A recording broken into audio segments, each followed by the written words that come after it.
Click में आपका स्वागत।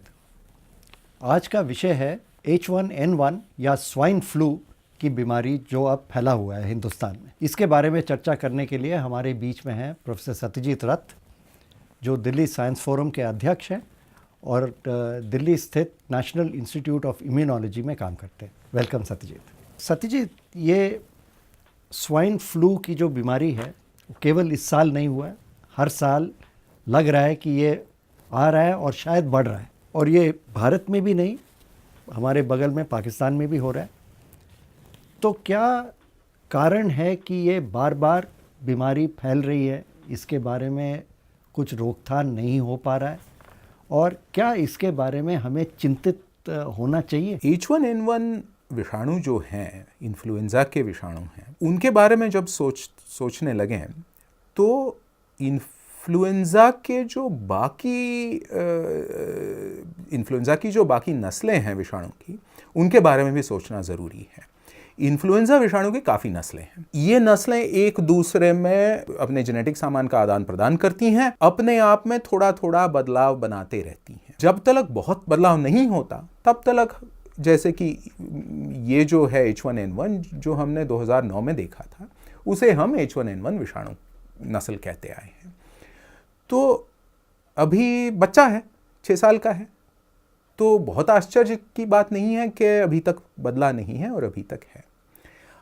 असली बात यह है कि हम ये कह रहे हैं कि इतने हजार लोगों को संक्रमण हुआ, इतने 100 लोग मर गए, लेकिन हम ये नहीं जानते कि हमारी आबादी में सचमुच कितने लोगों को इस विषाणु से संक्रमण हुआ है, इन्फ्लुएंजा के या इसकी तुलना में गैर H1N1 इन्फ्लुएंजा के विषाणुओं का संक्रमण कितने लोगों को हुआ है। ये आंकड़े हमारे पास मौजूद नहीं हैं। जब तक ये आंकड़े मौजूद नहीं हैं हमारे पास, जब तक ये हम नहीं जानते, तब तक इस H1N1 इन्फ्लुएंजा विषाणु की गंभीरता को लेकर हम कुछ नतीजे निकाल नहीं पाएंगे। क्यों नहीं जानते? हम इसलिए नहीं जानते कि हमारी जो स्वास्थ्य सेवाएं हैं, सार्वजनिक स्वास्थ्य सेवाएं, वो इतनी सक्षम नहीं है कि जो लोग इन्फ्लुएंजा जैसी बीमारी से, जिसमें और जुकाम वाली बीमारी में बहुत ज्यादा फर्क ऊपर से देखने में कुछ है नहीं, जो ऐसी बीमारी से ग्रस्त हैं, वो हर हमेश स्वास्थ्य सेवाओं के पास जाते नहीं हैं। या तो जा नहीं सकते, या तो उन्हें ज्ञान है कि जाके कोई फायदा नहीं होगा, या तो पैसे नहीं हैं, या तो क्षमताएं नहीं हैं। इन हालात में हम ये भी नहीं जानते कि ऐसी बीमारी कितनी लोगों को होती है, उसमें से इन्फ्लुएंजा विषाणु का संक्रमण कितनों को है। तो ना हमारे पास स्वास्थ्य सेवाएं हैं, ना स्वास्थ्य सेवाओं के जरिए ये सब आंकड़े मौजूद हैं जिनके जरिए हम ये कह सकें कि ये समस्या गंभीर कितनी है। एक तो जानकारी का आभास, और दूसरा है कि हमारे जो स्वास्थ्य प्रणाली है उसमें कितनी तैयारी है, कहाँ तक वो आबादी तक पहुँच पाते हैं। दोनों में कमज़ोरी है। कमज़ोरी तो जाहिर है कमज़ोरी है ही, लेकिन कमज़ोरियाँ सोचने लगो तो बहुत कुछ दिखाती हैं। अब ये सोचिएगा कि कहा जा रहा है कि दिल्ली में चंद हजार लोगों को टेस्ट करने से मालूम पड़ गया कि H1N1 की बीमारी हुई है, और उनमें से कुछ थोड़े लोगों की मृत्यु हुई। राजस्थान में भी यही हुआ है। इन दो आंकड़ों को जोड़कर देखो, भाग कर देखो, तो ये महसूस होगा कि इस समस्या से मरने की आशंका दिल्ली में बहुत कम है, राजस्थान में ज्यादा है। ऐसा क्यों? दिल्ली और राजस्थान में ऐसे फर्क क्यों है? तो साफ नजर आता है सामने कि सार्वजनिक स्वास्थ्य व्यवस्थाओं की जो तैयारी है, जो क्षमता है, जो जमीनी असलियत जो है उनकी, उसमें ही बहुत फर्क है। जहां निभ पाता है वहां मामला थोड़ा कम गंभीर है, जहां निभ नहीं पाता, और ऐसी जगहें हैं जहां निभ पाता है, और ऐसी भी जगह है जहां निभ नहीं पाता।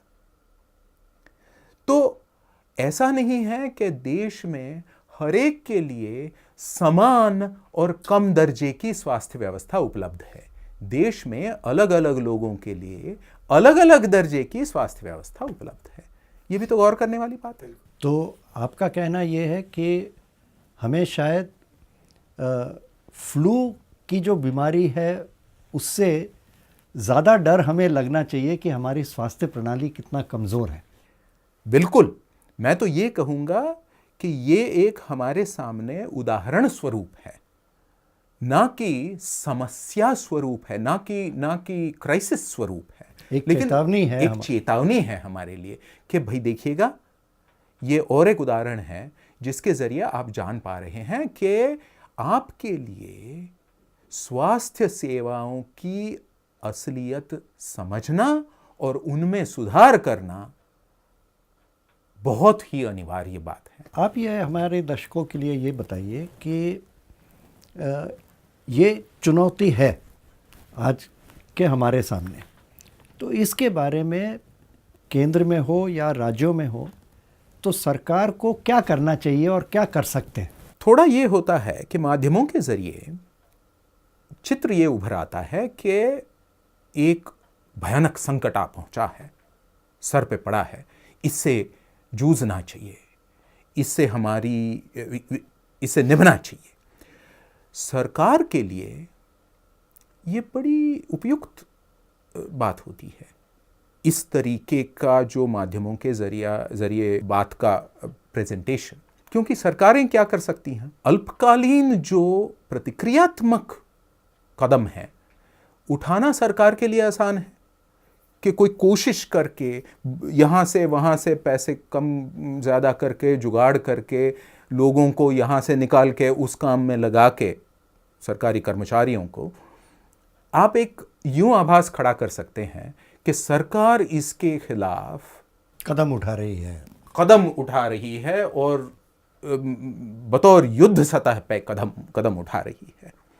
और महीना 4 महीने बाद जब मामला ठंडा हो जाएगा तो सब जैसे थे हो जाएगा। सरकार के लिए, अफसरशाही के लिए ये बड़ा आसान उत्तर है। हमने, जनता ने सरकार से ये कहना चाहिए कि ये ऐसी समस्या नहीं है जिसका अल्पकालीन हल चाहिए, ये ऐसी समस्या की ओर उंगली उठा रहा है, ये जो घटित है, जिसके लिए दीर्घकालीन हल की जरूरत है। लॉन्ग टर्म सोल्यूशन की तरफ बगैर लॉन्ग टर्म सोल्यूशन के ये तो होते ही रहना है। तो पूरी हमारी जो स्वास्थ्य का जो ढांचा है उसको हमें सुधारने की ज़रूरत है। उसको हमें सुधारना चाहिए और उसको सुधारने के लिए हमने उसमें निवेश बढ़ाना चाहिए, हमने उसमें क्षमता बढ़ानी चाहिए और हमने उसकी लोकाभिमुखता बढ़ानी चाहिए। सत्यजीत, धन्यवाद।